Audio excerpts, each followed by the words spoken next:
तो मैं चाहूँगी कि आप सबसे पहले वो अपनी कविता जीवन यात्रा सबको सुनाएं। हाँ बिल्कुल, कविता से ही शुरुआत करूँगा, ये समझ जाएंगे। अच्छा, मेरी ये कविता की पुस्तक जो है ये जीवन यात्रा के बारे में थोड़ा, ये जीवन यात्रा मेरी जीवन यात्रा नहीं है, ये आप सबों की जीवन यात्रा है। इससे आप ये ना समझिए इसमें वो तो होती ही है। अच्छा, देखिए, आप जो लिखेंगे ये आपका अपना मन का जो भी आप उद्गार है, जो पढ़ेंगे वो कुछ ना कुछ इसमें से अपने साथ कनेक्ट करेंगे और वो फिर अपनी लाइफ के अंदर में वो उनकी फिर वो कनेक्शन बन जाता है। ठीक है, तो इसमें हमने एक्चुअली इस कविता पुस्तक में हमारे पास 15 मिनट सिर्फ 15 मिनट में ही कर देंगे, आप जब भी कहिएगा। आप जीवन यात्रा पढ़ के सुनाइए। यस। अच्छा, ठीक है। नहीं, इसके भूमिका बारे में आप पूछेंगे मुझसे? नहीं, आप बता आप इसलिए मैंने कहा ताकि लोग आपने क्या सोच के ये जीवन यात्रा लिखी, इसके पीछे भी क्या है आपके मन के भाव? तो जीवन यात्रा ये जो ये पुस्तक है ये एक्चुअली दर्शन आपके जीवन के विभिन्न जो आपके आयाम हैं उसके बारे में और उस आयाम में आपको कैसे जीना है, ये जीने का एक रास्ता है। आप देख सकते हैं इसमें मैंने ये मैंने ये बनाई है। जीवन यात्रा ऐसे ही है कि आप रास्ते पर चलते जाओ और ये प्रकाश इसमें है, यानी जीवन यात्रा आप प्रकाश स्रोत में करें। हर सूरज पे सुबह उगती है और रात को जो है वो सूरज डूबता है, तो आपकी यात्रा भी ऐसे ही है। सूरज के उदित से होने से लेकर के सूरज के डूबने तक, यानी जन्म से लेकर के मरण तक, उसके बीच में आप कैसे आप रास्ते तय करेंगे, वो उस पर ही ये कविता है। तो जन्म तो आप जानते हैं, लेकिन जन्म के पहले भी एक जन्म होता है ना, माँ के गर्भ में, तो वहीं से उसकी शुरुआत होती है। तो माँ के गर्भ में से मैंने शुरू की है और फिर बचपन, यौवन, बुढ़ापा, मृत्यु और मृत्यु के उस पार एक जन्म और भी होता है, परलोक इसको हम बोलते हैं। तो लोक और ये जो आपके माँ के गर्भ में एक अंधलोक है और फिर लोक ये संसार और फिर परलोक यानी मृत्यु के बाद का, वहाँ तक की यात्रा ये है। तो ये एक दार्शनिक यात्रा है। अब मैं इसमें आपको, वैसे तो इसमें हर इसमें हम है बताएंगे आपको, लेकिन हमने एक जीवन यात्रा एक जो है शुरू में उसकी एक कविता लिखी है कि जीवन यात्रा के विभिन्न अंग क्या है, वही आपको मैं सुना देता हूँ। जीवन यात्रा देखिए, इसमें पूरी जीवन यात्रा है, देखिए बाकी दो अलग अलग हैं। उदित हुए सूरज पूरब में, उदित हुए सूरज पूरब में, लेकर नूतन भोर, जगा उमंग हृदय में, चले पश्चिम की ओर। सूरज की यात्रा से आपके जीवन की यात्रा का संबंध। आप अपने आप को माने कि आज सूरज है, क्या है आपके जीवन का जो दायित्व है सूरज की तरह, आप सूरज को ही देखिए, हर सूरज। उदित हुए सूरज पूरब में, लेकर नूतन भोर, प्रकाश फैलाना, जगह उमंग हृदय में, चले पश्चिम की ओर। उनको मालूम है कि पश्चिम मंजिल मालूम है कि पश्चिम की तरफ जाना है, अस्त होना है। जागे सब जन नींद से, बीत गई है रात। ये रात जो आप माँ के गर्भ में रहते हो तो रात ही है या अज्ञान का अंधकार कर सकते हैं। तो सूर्य का प्रकाश, जागे सब जन नींद से, बीत गई है रात, नया दिन द्वार खड़ा, भूले कल की बात। गाना भी है, कल की बात पुरानी, छोड़ो कल की बातें, कल की बात पुरानी, नए उमंग से लिखेंगे हम नई। तो ये नया दिन द्वार खड़ा, भूले कल की बात, भूले कल की बात, लेकर नूतन शपथ। हर दिन एक नया दिन नई रात, तो नई सुबह नई शपथ के साथ।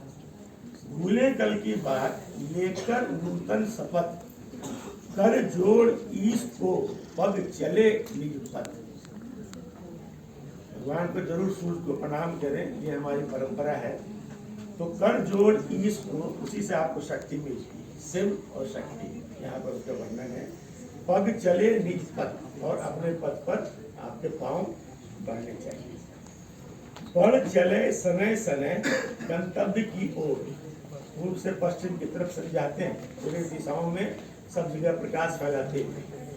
बढ़ चले सनय सनय गंतव्य की ओर, पग थके नहीं न छूटे आस की डोर। आपके पग थकने नहीं चाहिए, अगर विल पावर है तो पग बढ़ते रहेंगे, कभी आशा की डोर नहीं छूटती।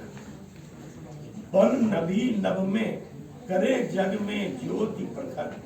क्या सूर्य की तरह कर्तव्य है हमारा। बन नभी मन नभ में, इस संसार में जग करे जग में ज्योति प्रखर। मिटे तम मन से, मन का अंधकार दूर करना, वो आपका प्रकाश। मन का अंधकार, बाहर उजाला है, मन में अंधेरा है, कोई लाभ नहीं। तो मिटे तन मन से, वाणी जग में हो मुखर। आपकी वाणी हमेशा प्रेम की वाणी, तभी मुखर हो। न रुके समय, समय रुकता नहीं, न रुके समय निर्वाध्य गति से बढ़ता जाए। हो ज्योति छीन सूरज पश्चिम में अस्त हुए। ये जीवन का अर्थ, जीवन का ही फिलॉसफी। समय नहीं रुकता, बढ़ता जाता है। और आप भी, सूरज की गति भी छीन होती है और पश्चिम में अस्त होना है, ऐसे हमारा जीवन। लेकिन थके सूरज को चाहिए, देखिए अंतिम पड़ाव, थके सूरज को चाहिए रात्रि भर विश्राम। दिन भर थका, अभी चल तो आप पूरे आराम करो। ये रात्रि, मैं इसकी बात नहीं कर रहा जबकि रात्रि की, परलोक की बात कर रहा हूँ, मृत्यु के बाद की रात्रि, वो रात्रि है। थके सूरज को चाहिए रात्रि भर विश्राम, प्रातः उठकर जग का करना है कल्याण। फिर सूरज उगेंगे, आप भी पुनर्जन्म लोगे। ये हमारी कृष्ण की यही गीता का महावाक्य है, तो मैंने उसी को इंगित किया है। प्रातः उठकर जग का करना है कल्याण। अनंत है जीवन, खत्म नहीं होता, चलता रहता है ये चक्र। अनंत है जीवन, न होता इसका अंत, जन्म मरण अनवरत कहते हैं सब। ये पूरा जीवन यात्रा का जो है आपका, वो बचपन से लेकर बात तक की। मैंने सभी कविताएं पढ़ी हैं, इसमें मुझे कुछ कविताएं बहुत अच्छी लगी, जैसे बुढ़ापा, बरगद का पेड़, मृत्यु के बाद घर, रास्ते और मंजिल, काश में पखेरु होता, जीवन का सत्य, जीवन का राही, पतंग, और घर, हार और जीत, प्रकृति, सोन चिड़ैया, घोंसला। एक आखिर में एक इन्होंने लिखी है भारत की नारी, उसके मैं जस्ट लास्ट के आपको 4 वर्ड्स में पढ़ के सुनाना चाहूँगी। जो वो कविता अपने आप में बहुत अच्छी है, मगर वो लास्ट लाइन मुझे बहुत अच्छी लगी, जो कि एक पॉजिटिव अप्रोच देता है।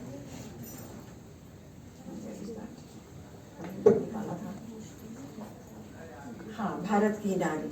तो लास्ट का इसका जो पैराग्राफ है, घर के आंगन में खेली बढ़ी, आज डेहरी लांग चली, कभी पुरुषों की जूती बनी, आज सहकर्मी बन साथ चली। तो ये मुझे बहुत अच्छा लगा। तो आपको मैं बहुत बहुत धन्यवाद करती हूँ। आपका ये पूरा एफर्ट जो है बहुत ही अच्छा रहा। मगर एक चीज़ मैं ज़रूर ये कहना चाहूँगी कि हम जब भी कुछ लिखते हैं तो हमें जल्दी होती है उसे पब्लिश कराने के लिए। हम ये भूल जाते हैं कि उसमें से जैसे दाल को एक तड़का देना बहुत ज़रूरी होता है उसके स्वाद को बढ़ाने के लिए, वैसे एडिटिंग होना, प्रूफ रीडिंग होना, वो बहुत ज़रूरी है एक बुक को एक सही एक मुकाम तक पहुंचाने के लिए। तो ये मैं ज़रूर कहूँगी कि थोड़ी सी मुझे लगता है कि शायद इसको पब्लिश कराने में बहुत जल्दबाजी की गई है, क्योंकि जब पढ़ते पढ़ते अगर हिंदी में खास करके अगर अनुस्वार वगैरह हमें देखने को ना मिले तो वो एक ना एक किरकिरी की तरह हो जाता है। तो आई वुड रिक्वेस्ट कि आप नेक्स्ट पब्लिकेशन के लिए इसमें ज़रूर इस चीज़ का ध्यान रखें। Thank you so much.